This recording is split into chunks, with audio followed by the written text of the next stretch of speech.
Le président de la commission communication et marketing du COCAN Gabon, Louis-Claude Mounzeou Koumba, par ailleurs porte-parole de ce comité, a fait le point de l'organisation de la 28e édition de la Coupe d'Afrique des Nations au Gabon à jour J-15. Nous sommes rentrés dans la livraison de l'événement. Nous livrons maintenant l'événement.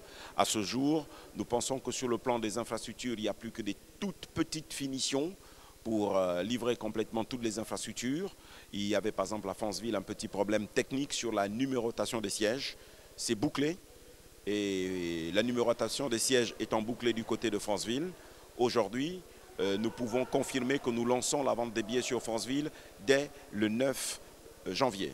C'est fort de ce qui précède que le porte-parole du COCAN Gabon n'a pas manqué de préciser que des dispositions particulières ont été prises par le comité d'organisation en ce qui concerne le transport.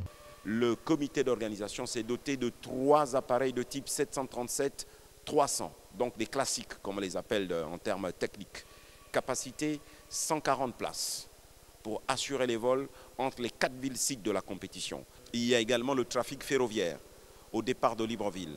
2 heures après la fin du match de Libreville, un train part de Vendo pour la gare de Franceville.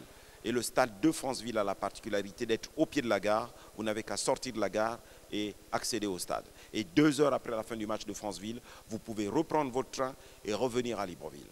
On a introduit des nouvelles notions pour l'ensemble de la population gabonaise. La notion de parking relais, la notion de navette. Donc il va y avoir des navettes gratuites qui partiront à des points de parking relais vers le stade.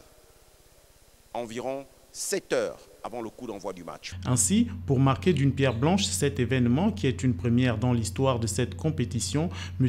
Mounzeou Koumba a invité les supporters et férus du ballon rond à faire le déplacement de l'Afrique centrale, notamment au Gabon et en Guinée équatoriale, où se jouera dès le 21 janvier prochain la CAN Orange 2012. Que cette Coupe d'Afrique des Nations sera inédite dans l'histoire de la manière dont elle va être organisée. Alors il faut que l'ensemble des populations affluent vers le stade. Il faut que l'ensemble des populations se munissent de leur passeport, qui est le billet d'entrée, pour rentrer et vivre sa passion. Précisons que le coup d'envoi de la CAN Orange 2012 sera donné le 21 janvier en Guinée équatoriale.